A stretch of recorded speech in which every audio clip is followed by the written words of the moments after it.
আচ্ছা বল, ভালো আছিস? হ্যাঁ রে, আমি ভালো আছি। তোর পদটা যেমন ভালো তেমন আমিও ভালো। আরে বন্ধু, তুই ভালো মজা করিস। আমি মজা করছি না, সত্যি কথা বলছি, আমি সত্যি কথা বন্ধু। আমি আর কি করছি না, কিন্তু যা সত্যি সেটাই বলছি। গুড মারানি বেটা, এক লাত মারবো না খানকির ছেলে। তোর বাপের নাম ভুলে দেবো বোকাচোদা। বাইঞ্চোদ আমাকে মারবে? আমাকে চিনিস রে তুই শালা? তুই না আমার বন্ধু, তাহলে এরকম কেন বলছিস আমাকে? আমি কালো হতে পারি, কিন্তু আমাকে চিনি রে বন্ধু। তোকে বন্ধু মনে করিস না, বোকাচোদা খানকির ছেলে পদ মারানি। আর কি বেশি হয়ে যাচ্ছে, বন্ধুটা আমার দুঃখ পেলো অনেক।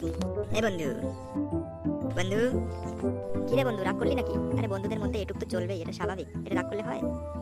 আমাকে ক্ষমা করে দে বন্ধু তুই। আচ্ছা বন্ধু, ঠিক আছে, ক্ষমা করলাম। ঠিক আছে, ঠিক আছে, কাঁদিস না, কাঁদিস না। তুই যেভাবে বললি প্রথমে আমাকে, আমার অনেক খারাপ লাগছে জানিস। ঠিক আছে বন্ধু, ঠিক আছে, চল চল চল, রেস্টুরেন্টে গিয়ে দেখি কি কি পাওয়া যায়, তোকে সব খাওয়াবো। চল চল, তোকে আমি আমার ভাড়াটাও খাবো, খাবি নাকি বল? আজ তোকে খুন করে দেবো কিন্তু আমি বলে দিলাম। চোদ না, আমি তোর কিচ্ছু খাবো না, আমি গেলাম বাড়ি। তুই থাক, গার মারা বাইঞ্চোদ।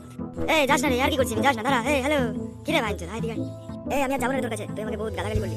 তুই থাক, গার মারা, আমি গেলাম বাড়ি। বন্ধু তো গার মেরে চলে গেল আমার, আমি এখন একা একা কি বাজ ধরবো এখানে? আমিও বাড়ি যাই। বন্ধুরা, ভিডিওটা ভালো লাগলে প্লিজ লাইক শেয়ার কমেন্ট করবেন নিশ্চয়ই। আর সাবস্ক্রাইবটা করতে ভুলবেন না। বেল আইকনটা অলে সেট করে রাখবেন, যাতে আমি নতুন নতুন ভিডিও ছাড়ি তার নোটিফিকেশনটা আগে আপনার কাছে যায়।